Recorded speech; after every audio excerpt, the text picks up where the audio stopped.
Let me first start by saying that in March, the ANC released 11 discussion documents for the National Policy Conference. This discussion document released this week on organizational renewal is the 12th. The principal thrust of this document is to do a comprehensive assessment of how over the last 18 years of democracy, our organization has evolved and how it has been able to cope with the tasks and ensure that we transform our country. Because principally, over the last 18 years, the main focus of the ANC has been to transform South Africa into a non-racial, non-sexist, democratic and prosperous society. So the document seeks to make a full assessment of how the ANC has been able to carry out this task. And in the process, what has happened to this movement of the ANC, as well as the broad democratic movement that has been in the forefront of the struggle against apartheid. The document has got 13 chapters. What's the main thrust of the document? Firstly, it seeks to assess the extent to which the ANC has been able to succeed in its work of transforming society. So major achievements that are identified, and this is not new, it has been done over a period of time, that the ANC has been fairly successful. In many regards, the quality of life of South Africans as things stand now is qualitatively different from under apartheid. We still have major challenges. The document identifies those challenges.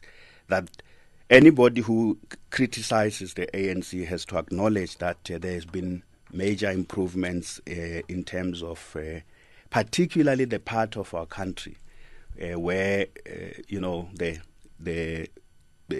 where the majority had not enjoyed substantial attention in terms of the previous dispensation. The document also acknowledges that there are major weaknesses in this, and that governance itself, the post-1994 period, has had an impact on the ANC. So we have substantial achievements. We have a big task we still have to undertake, particularly with regard to unemployment, poverty, and inequalities. But our organization has been changing as well. What has happened to the ANC over the past 18 years? No, one of the important things we do is to compare, the ANC as a governing party with what happens to governing parties all over the world.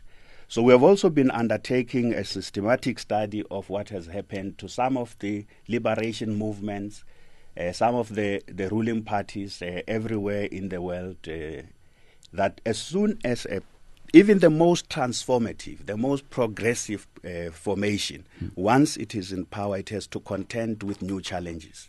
For example, some of the challenges we face now are not unique. For example, the cadres and the members of an organization that is a governing party have certain things that they begin to focus on the issues of their own careers, because the governing party exercises a significant control over the distribution of state resources. That has an impact on the values of the governing party itself. The governing party, because of preoccupation with governance and the state, can be separated from its core constituency. And organizational renewal is how the ANC has been responding to these challenges. So, but in other words, you're saying that there is no difference in what has happened to the ANC with what happens with governing parties elsewhere in the world? Yes, scholars will tell you that every governing party faces the challenges of corruption. It faces the challenges of its members or its cadres focusing on their own interest or using the state institutions or public resources for their own. So the difference is what is the ANC doing and what have other governing parties done. Are you extremely worried about how levels of discipline, processes of choosing leadership, are you worried about how they have degenerated within the ANC? You know, the ANC in our country is the only organization that discusses itself with the public. You know that. We since 1994, and this is part of our history, all our challenges are put forward to the public. That's what this discussion That's probably documents because do. you're a ruling party, governing party. So the public is interested in what happens to the ANC. Not only that, because we are a movement for transformation. We have done that over time. Before 1994, our own challenges are discussed with the people of South Africa. So the issues of the level of discipline in the organization has to do with what we regard as a neglect of the development of cadreship. Because in public discourse, sometimes people say the ANC cadre policy is the problem. We are saying actually the big challenge, even with the transformation of the state, is that the ANC has not been implementing its cadre policy as has been conceptualized. That's you deploy the best, most capable cadres who are committed to change.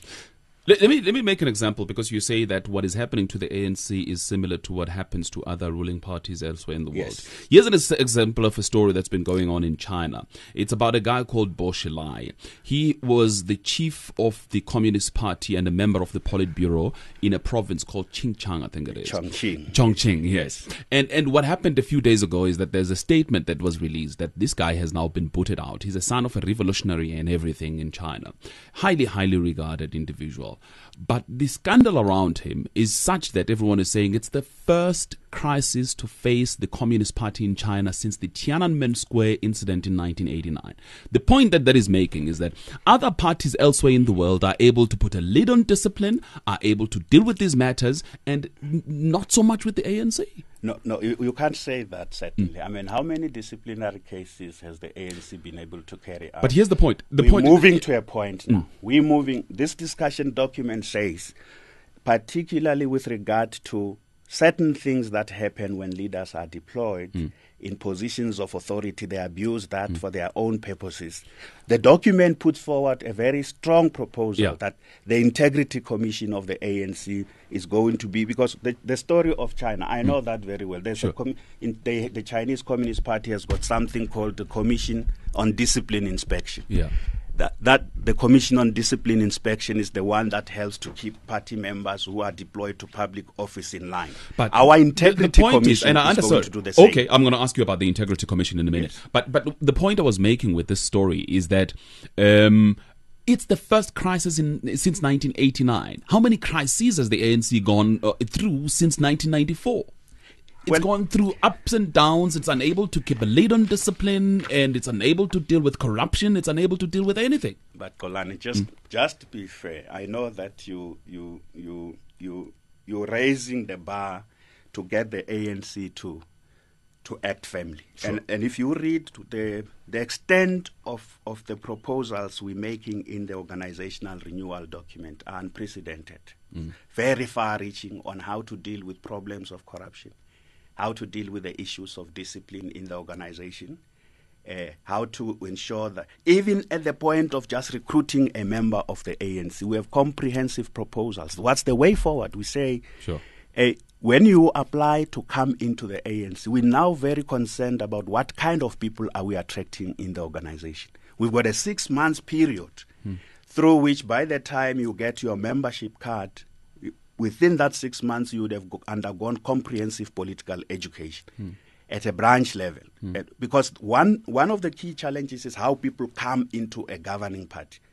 Unlike before 1994, when we were waging the struggle against apartheid, it was easy to select people who were coming into the movement for the good cause. Of course, even then, it was not that easy. I mean, from time to time, there were people sent by our opponents, the regime, to infiltrate. So what we're doing now, we want to select through a new approach to recruitment, a new approach to entry into the ANC. We want to recruit the best people in our society who come into our organization. Before they do anything, they've got to understand what it stands for, including discipline. Not only discipline, but the task of changing society, to ensure they themselves take responsibility for the sectors in which they work.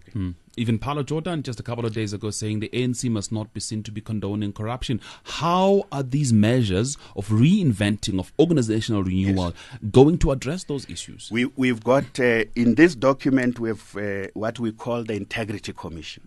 You would recall that the Integrity Commission was first discussed at the NGC in 2010 in Durban. and the NGC gave a go-ahead. The National Executive Committee has been working on the modalities of the Integrity Commission. We're bringing it back to the National Conference because it must be adopted by the National Conference. That commission is going to be one of the decisive instruments for the organization, because we have state institutions that must deal with corruption and anyone who's breaking the law. That is the work of the state. But the organization leading our society, which is the ANC, is putting in place its own institutions as well. So before we have issues that are out there in public or are in the courts, the ANC itself now is going to be calling its members before the Integrity Committee. If there are issues that we have picked up about your conduct, unlawful conduct, you are not paying tax, for example, things that have to do with bringing the name of the organization into disrepute, your conduct generally goes against the grain of the core values, undermines the standing of the ANC, or you are using public office to enrich yourself, the Integrity Commission will be able to call you to come and explain. And if that type of conduct is proven to be violating the code of conduct of the ANC, you then have to face the disciplinary committee. But let me hear from Aubrey Machikli. Aubrey Machikli, do you think that the ANC finally has pointed out some of the issues that have led to the ill discipline, that have led to allegations of corruption and so on? Have they finally pointed out and are dealing with these matters? Well, Mpepeto, let me make a point in passing about the Chinese Communist Party and Bushlai or Buzlai, I'm not sure how to pronounce his name. I am surprised that people are characterizing what is happening there as a crisis for the Communist Party, because there is an alternative way of looking at what is happening. You can look at what is happening as the Chinese Communist Party asserting its authority and therefore not acting from a position of weakness. But be that as it may, let's go to the renewal discussion document. There is a lot that I like about this discussion document. So much so that while I was reading it, I thought, if what is proposed by the authors, if what is described by the authors does become reality, then the ANC will be in existence for more than a millennium. But what the ANC must manage, amongst other things, is the gap between reality and what is argued in the discussion document. And also what the ANC must do is not to be naive about what can be achieved with respect to the proposals in that document. For instance, organizational renewal is not an event. It's not even a moment. It's a process. It's going to be work in progress for many years after Mangaung. It's not the first time that the ANC has had this critical look at itself, but what happens afterwards? You know, Aubrey is absolutely right. The document makes the observation that renewal is not going to be an easy process. There will be those who will resist it. As we have seen in the history of our struggle, at different points when the ANC had to adapt to new conditions and change strategies, there would be huge debates in the organization, and some, including at the point of adopting armed struggle, some of the leaders and members would have said that's not the right thing to do. But the ANC does reach a point. The first thing it does is to put forward the issues for debate. And there may be a sense of impatience, but the ANC keeps debating the issues. People have to understand it's the nature of the ANC. But it reaches a moment where it seizes the moment. And it is our view that the centenary of the ANC this year and this policy conference in June and the national conference in December is the moment that the whole membership of the ANC are going to seize this moment and say, this far but no further, to set our movement on a new path.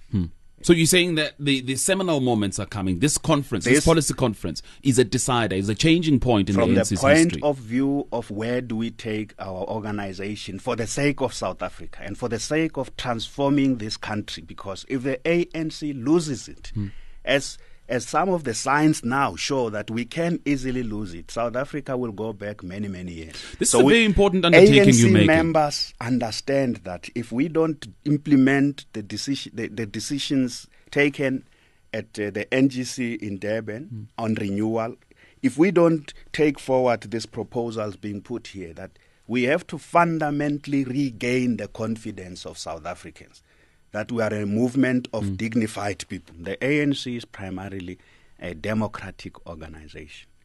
What we are seeking to do is to deepen the character of the ANC as a democratic movement. What factionalism has done and the slates is to undermine the democratic character of the ANC.